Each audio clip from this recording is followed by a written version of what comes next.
ఒకటే అనుకున్నాను, నేను ఎన్నో పనులు చేస్తాను కానీ నా ప్రజలకు స్వచ్ఛమైన నీళ్లు ఇవ్వాలి, స్వచ్ఛమైన గాలి ఇవ్వాలి, స్వచ్ఛమైన ఆలోచన ఇవ్వాలనే ఉద్దేశంతోనే నేను ఈ కార్యక్రమానికి శ్రీకారం చుట్టాను. ఇప్పటికి 14వ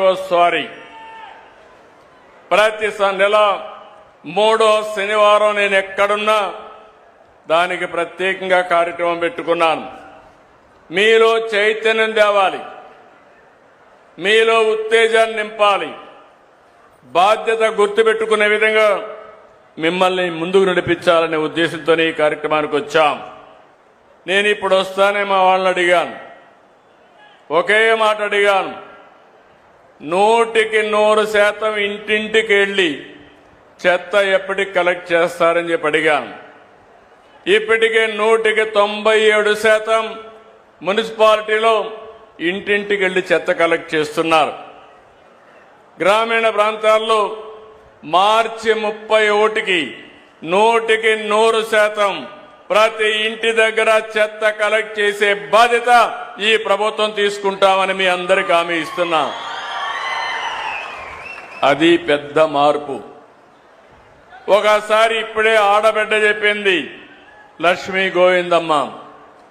ఆ అమ్మాయి చెప్పినప్పుడు ఇంట్లో చెత్త వస్తుంది, ఆ చెత్తని కాంపోస్ట్ గా తయారు చేసుకుని మీ ఇంటి పైన టెర్రస్ గార్డెన్ పెట్టుకుని మీకు కావలసిన కూరగాయలు కూడా మీరు పండించుకునే పరిస్థితికి వస్తున్నారు.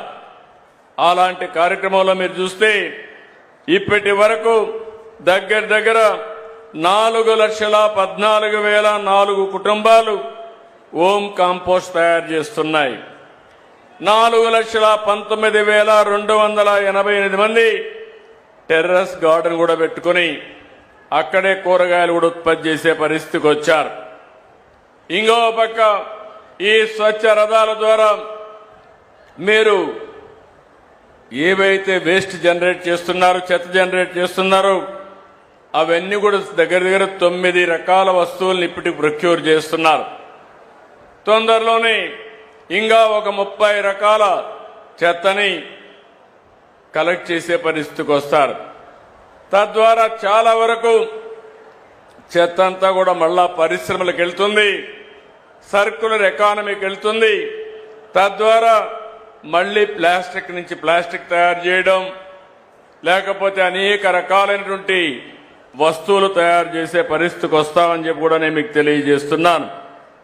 ఈరోజు దీనికి కావలసిన కొన్ని వేల వెహికల్స్